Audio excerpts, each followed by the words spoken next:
latihan fungsional. Latihan fungsional itu adalah untuk melatih aktivitas fungsional. Aktivitas fungsional itu artinya adalah aktivitas yang bertujuan.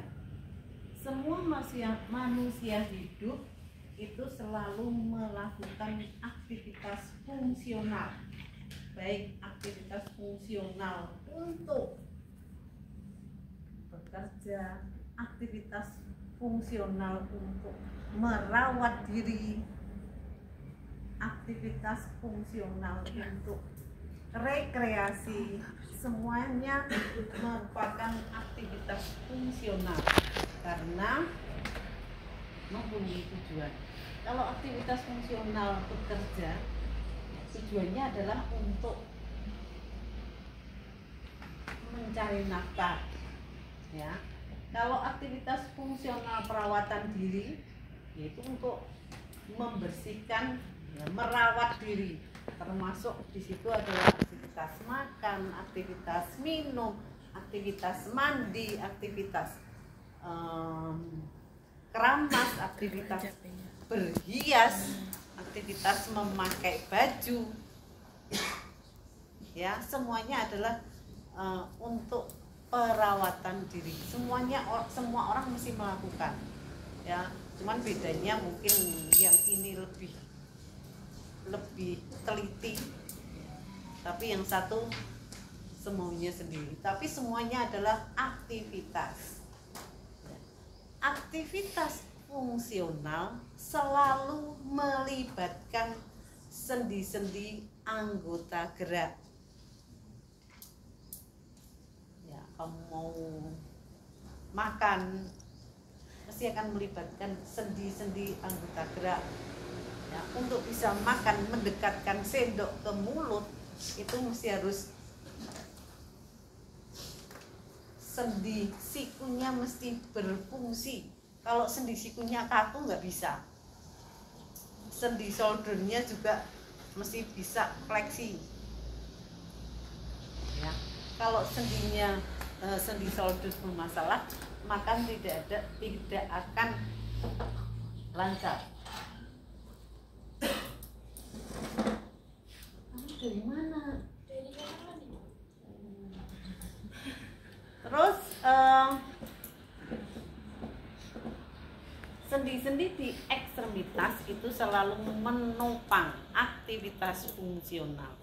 Jadi masing-masing sendi itu mempunyai aktivitas yang berbeda-beda. Sekarang kita lihat dari sendi yang ada di ekstremitas. Sendi bahu akan terlibat dalam aktivitas fungsional apa saja? Oke, bagus. Lagi makan. Tapi makan nggak begitu nggak begitu. Cuman hanya membantu, ya. Makan itu yang lebih berperan adalah sendi siku, ya. Apalagi pakai baju. Nyetrika baju. Kalau pakai kaos, ya. Pakai kaos, ya. T-shirt itu masih sangat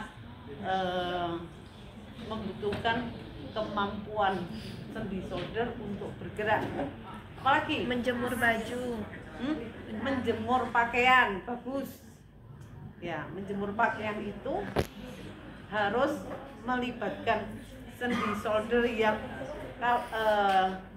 yang optimal. Misalkan orang mempunyai keterbatasan gerak fleksi, dia kan nggak bisa ngangkat ini, mesti nggak bisa jemur baju. Jemur bajunya ya bisa hanya di tempat yang rendah, tidak tinggi, ya, karena sendi shoulder itu mempunyai fungsi. Kalau Anda mau meletakkan sesuatu di atas itu mesti butuh sendi shoulder yang RGS-nya bagus. Ya, jemur termasuk, atau meletakkan barang di atas lemari, di atas meja, yang tinggi, itu perlu gerak sendi shoulder yang bagus. Kemudian apalagi? Keramas oke. Terus kalau pakai bra bagi wanita, apa itu? Kira-kira gerak apa?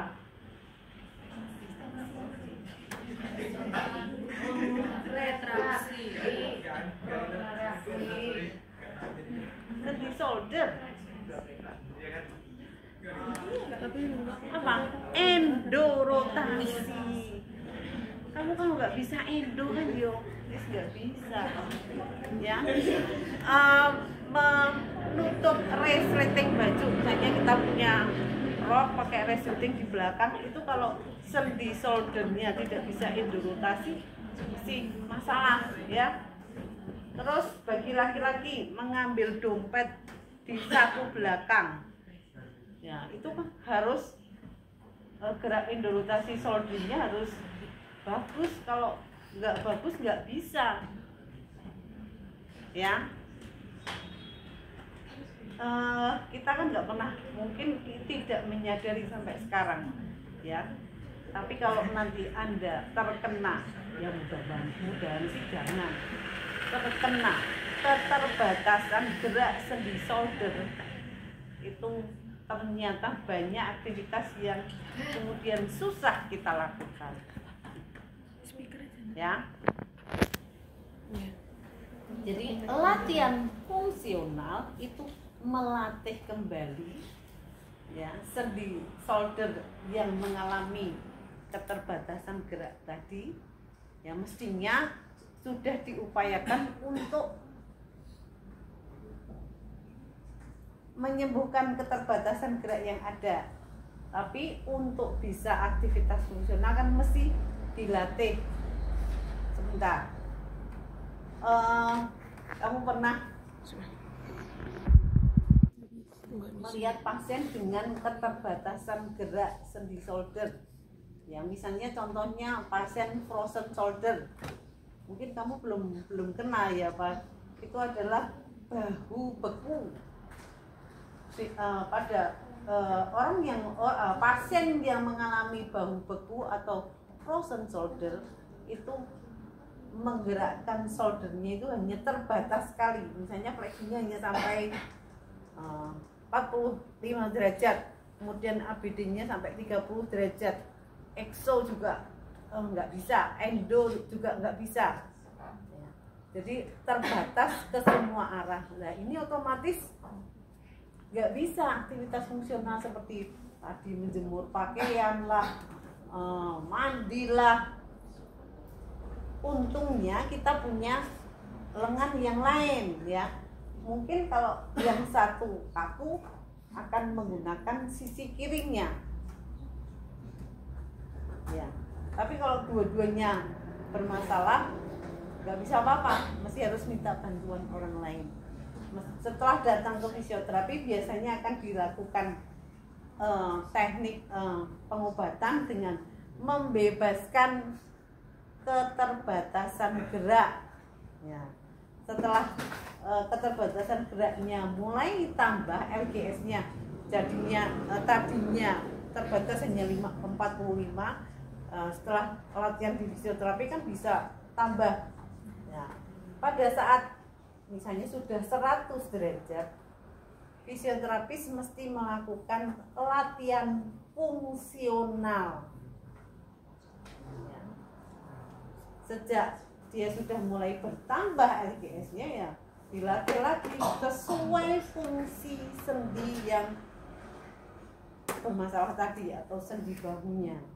Dia dilatih untuk misalnya mulai menjemur ya. Kalau kesini belum nyampe ya, jemurannya agak direndahkan ya. Kemudian gerakan mengangkat gayung seperti orang mandi, nah itu dilatihkan.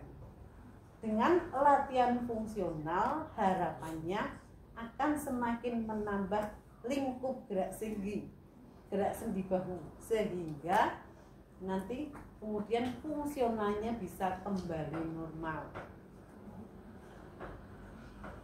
ya. Latihan fungsional itu sesuai dengan sendi yang bermasalah Misalnya pasien kekakuan sendi siku, berarti apa? Kita latih apa? Ya, mengangkat cangkir ke mulut, ya kan? Nah, ini kan perlu gerak fleksi mungkin sampai 120 atau 110 derajat. Ya, sehingga latihan fungsionalnya ya mengangkat cangkir ke mulut. Ya. Kemudian untuk sendi pergelangan tangan, fungsinya untuk apa? Macam-macamnya. Pergelangan tangan itu kebanyakan dilakukan oleh ibu rumah tangga, mulai dari masak, kemudian ngulek bumbu, kemudian memotong-motong, ya, potong-potong sayuran, bersih-bersih meja, bersih-bersih kaca, ya, buka handle pintu, itu semua perlu, ya. Jadi kalau Anda diminta untuk latihan fungsional pada sendi pergelangan tangan, ya mestinya pasiennya dilatih untuk ya latihan aktivitas bersih-bersih meja, latihan memotong sayur-sayuran seperti masak, kemudian menggoreng, ya, dan lain sebagainya. Ya, demikian juga kalau sendi panggul, sendi lutut maupun sendi pergelangan kaki, itu fungsionalnya untuk apa? Apa? Jalan, terus naik turun tangga, terus ya kalau BAB ya, kan harus bisa jongkok. Ya, di Indonesia kan mayoritas klosetnya masih kloset jongkok, jadi harus dilatih jongkok. Kecuali kalau di rumahnya klosetnya kloset duduk, nggak perlu dilatih jongkok. Tapi Anda mesti ingat, pertemuan RT, pertemuan itu kan hampir semuanya dilakukan duduk di bawah. Ya, pasiennya harus bisa duduk di bawah, ya. Nanti goro-goro patah tulang, kemudian dilatih fisioterapi, tapi sudah bisa naik turun tangga, jalan biasa sudah bisa, tapi nggak dilatih jongkok. Nah, pada pertemuan RT nanti kalau sudah selesai pada pertemuan RT, lainnya tetangganya pada duduk di bawah, masa mau duduk di kursi, ya. Ya, mestinya disesuaikan dengan budaya masing-masing. Misalnya orangnya juga Muslim, sholat, ya kan perlu juga memfungsionalkan sendi lutut untuk bisa fleksi sampai 135, karena dalam gerakan-gerakan sholat kan perlu sampai sendi lututnya penuh, ya, sehingga pasien kemudian tidak akan mengalami gangguan dalam beraktivitas fungsional. Jadi sekali lagi, kalau Anda diminta melatih latihan fungsional untuk sendi shoulder, berarti latihlah pasien untuk bisa tadi menjemur pakaian, kemudian menutup, membuka resleting baju, menutup atau memakai bra, kemudian mengambil dompet di saku belakang kalau itu bapak-bapak, ya, kemudian keramas, ya, kemudian ini kalau pakai anduk, mengeringkan badan pakai anduk itu juga mesti harus yang satu gerakan endorotasi untuk sisi yang bawah, ini untuk eksorotasi, ya, sebaliknya, jadi harus ada eksoendorotasi. Kemudian kalau disuruh melatih latihan fungsional untuk sendi siku, ya dilatih untuk makan minum, ya. Kemudian untuk pergelangan tangan ya, seperti aktivitas ibu-ibu mencuci, kemudian memasak, menghaluskan bumbu, membersihkan meja, membersihkan kaca, menyapu. Kalau untuk sendi hip maupun sendi lutut dan sendi pergelangan kaki itu hampir sama semuanya. Itu untuk aktivitas jalan, untuk aktivitas naik turun tangga maupun aktivitas jongkok. Kira-kira jelas apa enggak? Ya, jadi kamu harus melatih fungsional sesuai dengan mana sendi yang bermasalah. Ya, jadi kemudian kita pikirkan dulu aktivitas fungsionalnya apa pada sendi yang bermasalah tadi, kemudian latihkan ya, walaupun kalau lingkup gerak sendinya belum penuh 100% ya, aktivitasnya ya seadanya. Contoh misalnya jongkok berdiri, misalnya pasiennya baru bisa nekuk lutut hanya sampai 90, ya sudah coba sekarang latihan jongkok berdiri ya sampai batas dia bisa. Nanti kalau semakin tambah berarti semakin tambah lagi gitu. Jelas? Oke, ada yang mau ditanyakan? Sudah jelas semuanya? Ya, berarti materi selesai semuanya. Kemudian minggu hari Rabu pagi jam 7:30 kita akan kuis untuk